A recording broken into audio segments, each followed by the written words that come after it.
ನರಸಿಂಹಣ್ಣ manager, ನಮ್ಮ Kaatera manager ನಿಮ್ಮನ್ನ ಭೇಟಿ ಆಗ್ಬೇಕಂತೆ ರಾಕ್ಲೈನ್ ಸರ್ ಅಂದ್ರು. ಸರಿ ಅಣ್ಣ ನೀವು ಹೇಳಿ ಅಂತ.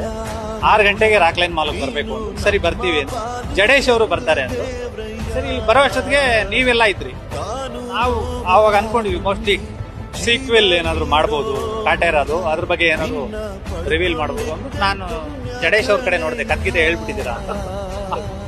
ಆಮೇಲೆ ಅಲ್ಲೇ ನಮಗೂ ಗೊತ್ತಾಗಿದ್ದು ಈ ಥರ ರೈಟರ್ಸ್ ಇಂಪಾರ್ಟೆನ್ಸ್ ಏನು ಅಂತ ಹೇಳ್ಬೇಕು ನಾವು.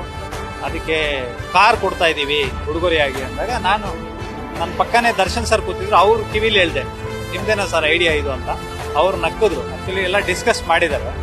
ರಾಕ್ಲೈನ್ ಸಾರು, ದರ್ಶನ್ ಸಾರು, ತರುಣ್ ಸರ್ ಎಲ್ಲ ಡಿಸ್ಕಸ್ ಮಾಡಿ ಅವ್ರ ಪ್ರೀತಿಯಿಂದ ಹೋಗಿ ಈ ಕಾರ್ ಕೊಡೋಣ, ಇದು ಕಲರ್ಸು ಇದೆಲ್ಲ ಮಾಡಿ ಒಬ್ಬ ರೈಟರ್ಗೆ ಮತ್ತೆ ಒಬ್ಬ ಕತೆಗಾರ ಜಡೇಶ್ ಅವ್ರಿಗೆ ಮತ್ತೆ ಸೂರಜ್ ಇದರಲ್ಲಿ ನಟಿಸಿ